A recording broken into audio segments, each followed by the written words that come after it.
আসসালামু আলাইকুম। আশা করি সবাই আপনারা ভালো আছেন। আলহামদুলিল্লাহ আমিও অনেক ভালো আছি।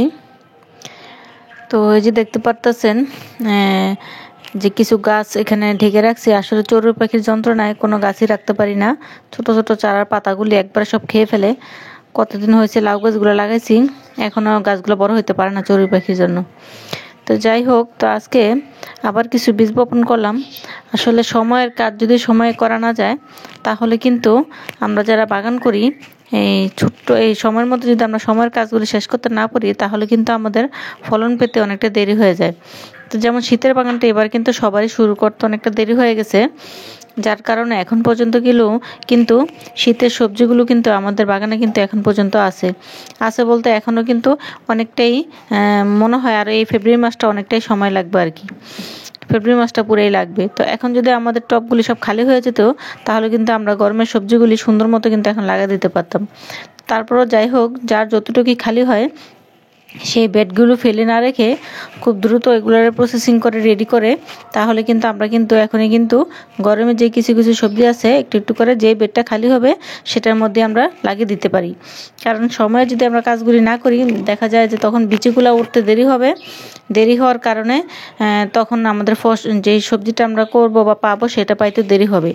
তো আজকে আমি এখানে কিছু চাল কুমড়ার বীজ আর কিছু আপনার ঢেঁড়স আর হচ্ছে যে চিচিঙ্গার বীজ লাগাবো। তো কিছুদিন আগেও কিছু বীজ লাগাইছি, তো আজকে আবার কিছু লাগাই দেব। তো যারা এখনও বীজ লাগান নাই, তো এখনই শুরু করে দেন। কারণ কিছুদিন পরে যখন আবার বৃষ্টিটা বেশি হবে, তখন দেখা যায় যে আমরা যদি এরকম করে টবের মধ্যেই বীজ লাগাইতে চাই, তখন দেখা যাবে যে বৃষ্টির কারণে আমাদের অনেকগুলি বীজ নষ্ট হয়ে যায় বা পচে যায় বা ঠিকমতো জার্মিনেশন হতে পারে না। তো আপনারা চেষ্টা করবেন এখন থেকে লাগিয়ে দিতে। যদি এখন আমাদের কোনো বীজ নষ্ট হয়ে যায়, তাহলে কিন্তু আমরা কিন্তু আবার কিছুটা সময় পাবো লাগানোর জন্য। আর যদি এখন না লাগাই, তো দেখা যাবে যে একটু দেরি হয়ে গেলে, এক সপ্তাহ দেরি হলেই কিন্তু অনেক কিছু, তখন কিন্তু দেখা যায় যে পরে আর সেই সময়টা আর পাওয়া যায় না।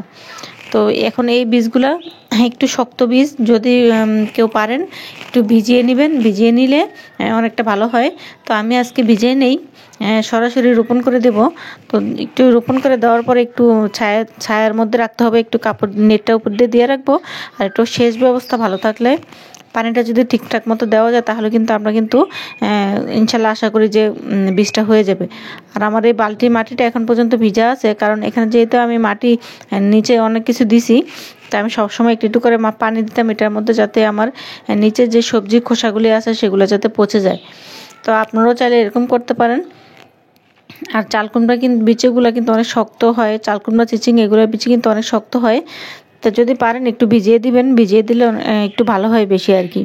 তো অনেকেই অনেক মতো করে বীজ রোপণ করেন বা জার্মিনেশন করেন, তো আরও অনেক নিয়মই আছে। তা আমি এখানে কিছু বীজ একটু শোয়াই দিছি, কিছু বীজ আবার আপনার ডাবের নিচের দিকে দিছি। তো দেখি কোনটা কীরকমভাবে হয়। তো আপনারা এরকম করে বীজগুলো লাগিয়ে দিতে পারেন। আসলে আমরা যদি সঠিক সময়ে সঠিক কাজটা করি, তাহলে কিন্তু আমাদের অনেকটাই কিন্তু কাজটা এগিয়ে থাকে। আর যারা এখন পর্যন্ত মাটি রেডি করতে পারেন নাই, খুব দ্রুত চেষ্টা করেন যে এই মাসের মধ্যেই মাটিগুলো রেডি করার।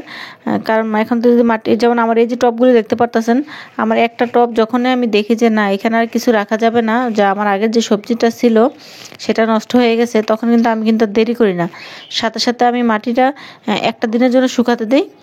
দেওয়ার সাথে সাথেই তখন কিন্তু তারপর দিনই আমি সেই বেডটা কিন্তু রেডি করে ফেলি। তো বেড রেডি করি কি মাটি দিয়ে কীভাবে, সেটা আমার ভিডিও দেওয়া আছে, যদি কেউ চান তাহলে পিছনে ভিডিও দেখে আসতে পারেন। আর আশা করি যারা ভিডিওটা দেখবেন, সম্পূর্ণ ভিডিওটা দেখবেন। তো এইভাবে করে আপনারা, আর আমি কিন্তু এখানে কিন্তু একবারে এতগুলো বীজ রাখবো না। তো আমি এখানে বীজগুলো দিচ্ছি যে গাছগুলো উঠলে, যদি আমি সবগুলো না ওঠে, তাহলে সেজন্য এতগুলি বীজ দিতেছি। আর যদিও বা ওঠে, তখন আমি এখান থেকে কিছু গাছ কিন্তু আমি এখান থেকে সরিয়ে ফেলতে পারবো। আর এই বীজগুলো কিন্তু একেবারে নতুন, কিছুদিন আগে আমার নভেম্বর মাসে আমি যে ঢেঁড়সগুলো লাগিয়েছিলাম, তো সেখান থেকে আমি কিন্তু এই বীজগুলো রাখছি। তো আশা করি ইনশাল্লাহ সবগুলো বীজই উঠবে, কারণ বীজগুলো আমার সবগুলোই ভালো, সুন্দর করে আমি বীজগুলো রাখছি। আমার এই চিচিঙ্গার বীজগুলো জানি না উঠবে কি না, প্রায় অনেক পুরনো বীজগুলা, 1 বছর তো হয়েই গেছে। তো দেখা যাক ওঠে কিনা। তো আজকে অনেকগুলো বীজই লাগাবো, সবগুলো চিচিঙ্গার বীজ। তো চিচিঙ্গার খোলসটা কিন্তু অনেকটা শক্ত হয়, তো আমি এখানে অনেক বেশি করে লাগিয়ে দিতেছি। তো দেখি এখান থেকে যদি 2-1টা গাছও হয় তাহলেই হয়ে যাবে। তো আসলে গরমের সবজি তো আছে চিচিঙ্গা, ঢেঁড়স, তারপরে হচ্ছে আপনার চাল কুমড়া, মিষ্টি কুমড়া তো 12 মাসই হয়, করলা। তো করলা বীজও আমি কিছুদিন আগে লাগাই দিছি।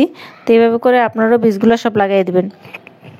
যারা এখনও লাগাইতে পারেন নাই তো তারা দ্রুত করে বীজগুলো লাগাই দেন, কারণ তখন দেখা যাবে যে সময় মতো আপনাদের গাছটাও উঠবে।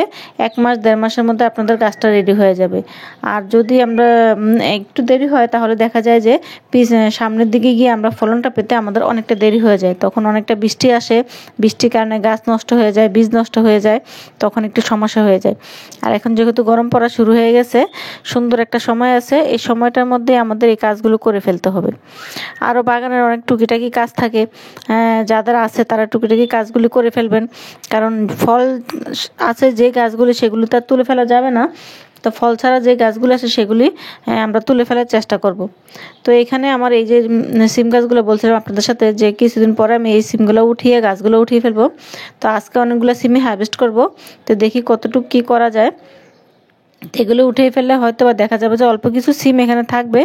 তো ইনশাল্লাহ আশা করি এই সপ্তাহের মধ্যে আমি গাছগুলি সবগুলো গাছে উঠিয়ে ফেলবো।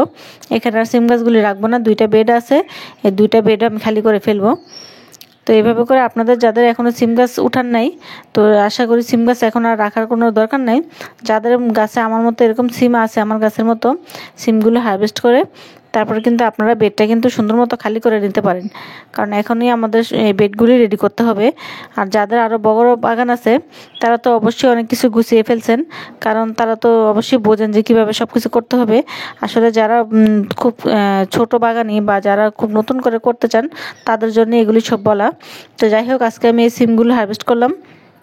তো আরও কিছু সিম গাছে আছে, তো দেখি আর এই 2-3 দিন মধ্যে যদি এই সিমগুলো একটু খাওয়ার উপযুক্ত যখন একটু বড় হবে, তো তখনই আমি সিম গাছগুলো সবগুলো উঠিয়ে ফেলবো।